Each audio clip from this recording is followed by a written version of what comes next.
Dalam perang, tak ada yang lebih menyesakkan daripada melihat umat yang mestinya bersatu, malah sibuk mengorek perbedaan.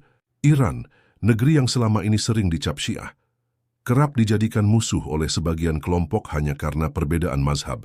Padahal ketika negara itu berdiri tegak melawan kekejaman Israel, keberaniannya layak dihormati, bukan dicurigai.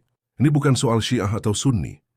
Ini soal siapa yang berani melawan dan siapa yang diam membisu sambil menghitung keuntungan. Ketika Israel membombardir Gaza, menghancurkan rumah sakit, membunuh anak-anak, dan menghalangi bantuan kemanusiaan, Iran adalah negara yang berdiri lantang melawan. Dunia Arab yang mayoritas Sunni, sebagian memilih jadi penonton, bahkan beberapa bersalaman mesra dengan penjajah demi kontrak dagang dan persenjataan. Sudah saatnya kita berpikir jernih. Kalau ada seorang tetangga yang berbeda keyakinan, tapi datang menolong saat rumah kita dibakar, apa kita akan menolaknya karena dia tak sefaham? Perlawanan terhadap kejahatan tak mengenal mazhab. Keberanian melawan kezaliman bukanlah hak eksklusif satu aliran. Dalam sejarah Islam, ada banyak contoh ketika umat yang berbeda pandangan bisa bersatu untuk membela kebenaran. Tapi hari ini, banyak dari kita lebih sibuk mengkafirkan daripada membela yang tertindas. Iran memang bukan tanpa cacat, tapi dalam konteks perlawanan terhadap penjajahan, kita tidak sedang memilih imam salat. Kita sedang bicara siapa yang berani melawan dan siapa yang memilih diam dalam kepengecutan.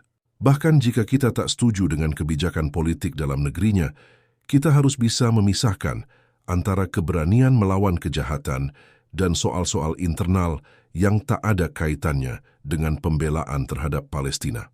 Bersikap adil adalah inti dari ajaran Islam. Jangan sampai kita ikut-ikutan membenci hanya karena disuruh membenci. Jangan sampai kita menutup mata terhadap kebaikan hanya karena datang dari pihak yang selama ini kita jauhi. Hari ini Iran menunjukkan bahwa di dunia yang penuh kepengecutan diplomatik, masih ada negara yang berani bicara lantang. Kita mungkin tak harus memujanya, tapi jangan sampai kita menghina dan merendahkan hanya karena berbeda paham. Karena ketika bom jatuh di Gaza, yang dibutuhkan bukan debat teologis, tapi solidaritas.